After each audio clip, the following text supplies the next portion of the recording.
James had not been out to push coaches or freight cars in the yard for several days. He was feeling miserable. Oh, dear. I wonder how long I shall have to stay in the shed. Will anyone ever see my red coat again? Why did I go so fast that I made a hole in one of my coaches that had to be mended with, of all things, a passenger's bootlace? At last, Sir Topham Hatt arrived. I know you're sorry, James, and I know, too, that you want to be a useful engine. People are laughing at my railway, and I do not like that at all. I will try hard to do my best, said James.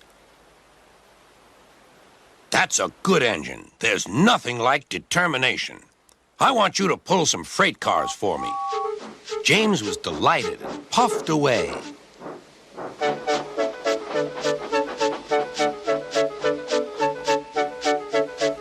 Here's your freight train, James, said Thomas. Have you got some bootlaces ready? And he ran off laughing. Oh, no, said the freight cars. We want a proper engine, not a red monster. James took no notice and started as soon as the conductor was ready. Come along, he puffed.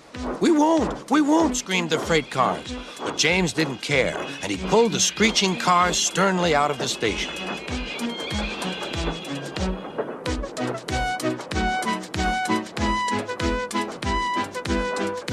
The cars tried hard to make him give up, but he still kept on.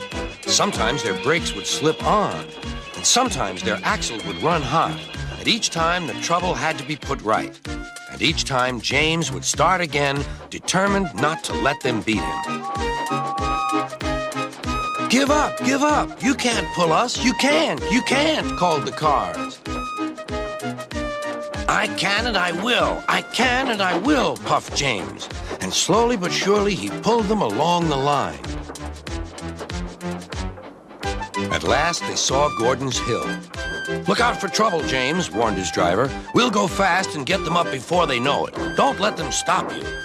So James went faster. Soon they were halfway up.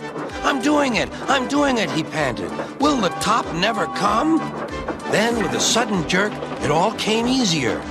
I've done it! Hooray! It's easy now! But his driver shut off steam. They've done it again! We've left our tail behind, look! The last cars were running backwards down the hill. The coupling had snapped. But the conductor stopped the cars and got out to warn approaching engines. That's why it was easy, said James, as he backed the other cars carefully down. What silly things freight cars are! There might have been an accident. Should I help you, James? Called Edward. No, thank you. I'll pull them myself. Good. Don't let them beat you. You're doing well, whistled Edward, as James slowly struggled up the hill. I can do it, he puffed. He pulled and puffed as hard as he could. I've done it, he panted.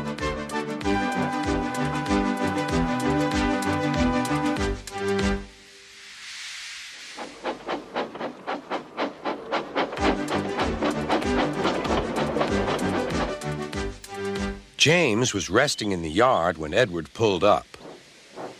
Beep, beep, he whistled.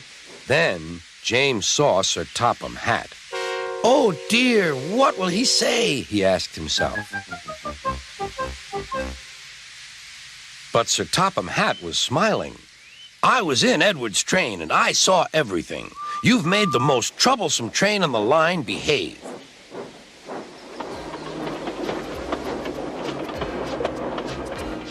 After that performance, you deserve to keep your red coat.